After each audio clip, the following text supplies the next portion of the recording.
pagdinilayan. Isang talata lang po ito mula sa Bagong Tipan sa Ebanghelyo ayon kay San Mateo, Kabanatang 7, talatang 12.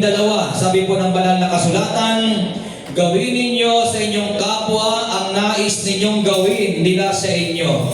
Ito ang buod ng kautusan at mga isinulat ng mga propeta. Pagpalain ng Diyos ang pagbabasa sa kanyang mabuting balita at purihin, palakpakan ang ating Panginoon. Sige po, malakas na palakpak, bigay natin kay Lord.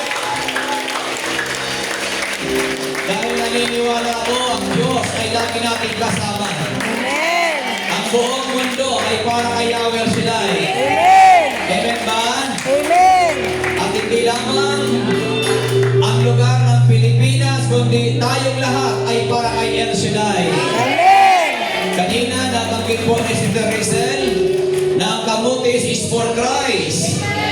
Kaya ngayong gabi, awitin natin, the Philippines is for Christ. Cebu is for Christ. Kamutis is for Christ. Bantayan is for Christ. Nasa kamay sa Panginoon, purihin na malakas ang ating Yahweh Shaddai. The Philippines is for Christ. Hallelujah. Glory to God.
Mabuting Kristiyano.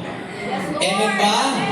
Paano tayo magiging mabuting anak ni Yahweh El Shaddai?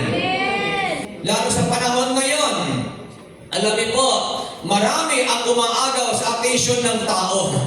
Kaya itinuturo sa atin ang gintong tuntunin na ito, golden rule. Ano po ang kahalagahan nito sa atin? Bakit ito tinuturo sa atin? Upang matuto tayong magmalasakit sa ating kapwa. Magkaroon ng halaga ang kapwa natin para sa atin. Hindi para baliwala. Tatandaan po natin, ang gawain ng Panginoon ay hindi lang ito para sa atin. Ito ay para sa mga taong nawawala, sa mga taong nawawala ng pag-asa, sa mga taong talagang madilim ang buhay, mga taong talagang lugmok sa kasalanan. Ito ay para sa lahat at lalo sa mga tao itong punong-puno ng problema. Pero paano po natin sila maaabot? Kailangan mayroong magmamalasakit. Mayroong aabot sa kanila. Kaya ang tanong, mahal niyo ba si El Shaddai? Sinong nagmamahal kay Lord? Ang tanong, nag-aalam pa rin ba ang puso niyo? O aandam-andam na rin? Mahalaga pa rin ba sa atin ang ating kapwa? Sino nagkasabing mahalaga pa rin sa kanya ang kanyang kapwa? So dapat magkaroon tayo ng pagmamalasakit sa kanila. Amen po ba? Bakit? Ano ang ibig sabihin ng golden rule? Pag ikaw'y nagmalasakit sa iyong kapwa, darating ang araw, pagmamalasakitan ka rin. Amen.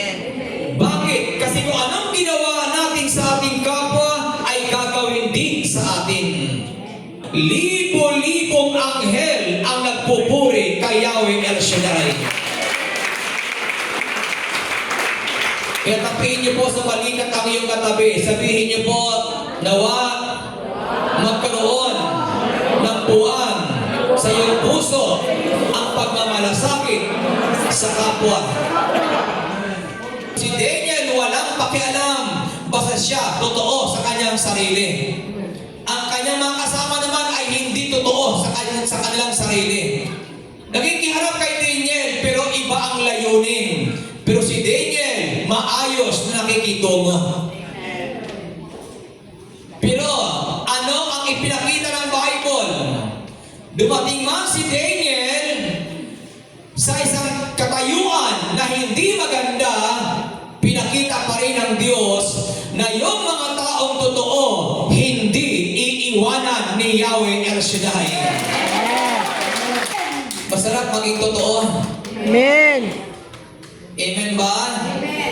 Kaya sabi ng Biblia, do not conform in any longer of this world or any system of this world.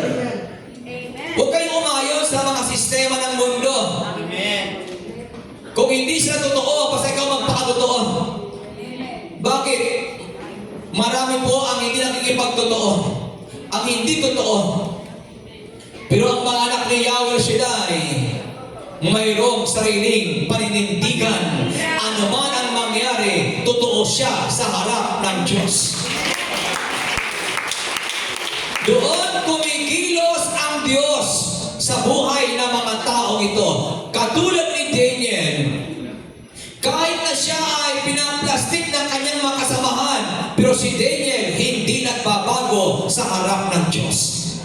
Amen. Kaya hanggang sa kulungan ng mga leon, sinamahan si Daniel ni Yahweh El Shaddai.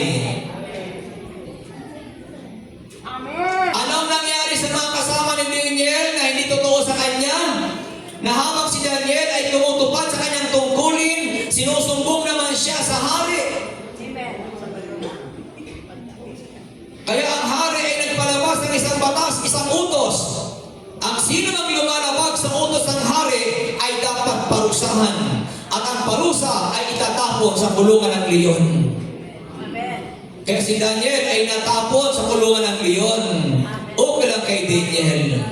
Ang taong kasama ang Diyos, hindi natatakot kahit sa kulungan ng leon. Pero anong ginawa ng Diyos? Iniligtas ng Diyos si Daniel. At yung gumawa sa kanya ng mga dahilan kaya siya natapon sa kulungan ng leon, yun ang itinapon sa kulungan ng mga leon. Anong ibig sabihin doon? Ano ang ginawa mo sa iyong kapwa, gagawin sa iyo. Naging dahilan ka ng pagtapon kay Daniel sa kulungan ng leon. Ang maganda lang, si Daniel ay naligtas kasi kasama niya ang Diyos. Pero yung mga gumawa ng kanyang pagkatapon sa kulungan ng leon, yun ang itinapon. Ang hindi maganda, kinain sila ng leon. Yung mga dahilan ng pagkatapon kay Daniel, bakit hindi sila sinamahan ng Diyos? Kaya sabihin mo sa iyong katabi, huwag kang natatakot. Ano ang gawin sa iyo? Ano mang gawin sa'yo? Kung kasama mo ang Diyos, Kasama mo ang Diyos. hindi ka niya Hindi kanya mababayaan. mababayaan. Amen. Everybody say, praise the Lord. Praise the Lord. Humina ka ng malalim. Hindi ka man nagsasalita. Hinang malalim mo lang, alam na ni Lord kung ano ang ibig mong sabihin. Amen. Kaya pag may problema kayo, huwag na kayo magsalita. Huminga ka lang ng malalim. Sa malalim na hinga natin, naiintindihan ka ng Diyos. Alam ni Lord kung ano ang problema mo. Yes, Lord. Hallelujah. Amen ba? Lord. Ang ginawa ni Daniel, kahit ano ang ginagawa sa kanya, lumuluhod lang siya sa harap ni Lord. Amen. Nakabantay naman ang kanyang mga kaaway sa kanya. Pero si Daniel, hindi sa tumitigil mag-pray kay Lord. Bakit? Alam ni Daniel, ang Diyos lang ang tanging kakampi niya. Hindi gumanti si Daniel sa kanyang mga sa mga kasama niya na nagpahamak sa kanya. Hindi siya Kaya anong ginawa kay Daniel? Dahil ang ginawa niya ay kabutihan, kabutihan din ang dumating sa kanya. Ang pinapakita sa golden rule ay pawang kabutihan. Wala pa kayo sa batas, sa ngipin, mata sa mata. Anong ibig sabihin doon? Huwag nating i-apply ngayon sa atin ang sinasabi ng lumang tipan na mata sa mata. Bakit? Mabubulag tayo. Ngipin sa ngipin, huwag mo i-apply. Mauubos ang ngipin mo. Kasi pag in-apply natin yun, ibig sabihin, pag tinadyakan ka, tatadyakan mo rin ng iba. Tama po? Ibig sabihin doon, sinasabi dito, kapag iniisip natin kung ano ang mabuti para sa atin, matuto rin tayong gawin iyon sa iba. Kung ano naiisip natin na mabuti para sa atin, iyon ang i-apply natin sa iba. Pawang kabutihan, hindi kasamaan. Bakit? Ang Diyos ay hindi Diyos ng kasamaan. Ang Diyos ay Diyos ng kabutihan. Amen po ba? Kaya pag ginawa ka ng masama, huwag mong gagantihan ng masama. Hayaan mo ang Diyos ang gumanti. Di ba sabi ng Bible, akin ang paghihiganti. Wala sa iyong kamay. Kaya pag ginawa ka ng masama, umiyak ka na lang. Hindi kaduwagan yun. Yung iba, nasabihin ng iba, natapakan mong ego ko. Yan sabi ng iba, di ba? Anong ginawa mo sa akin, gagawin ko sa iyo kasi golden rule. I-apply mo ang golden rule sa kabutihan, hindi sa kasamaan.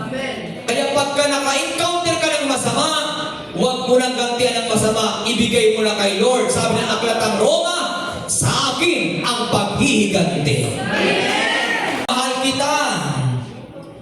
Ang sabi ng 1 John, ang nagsasabing iniibig ko ang Diyos at napupuot sa kanyang kapatid ay sinungaling.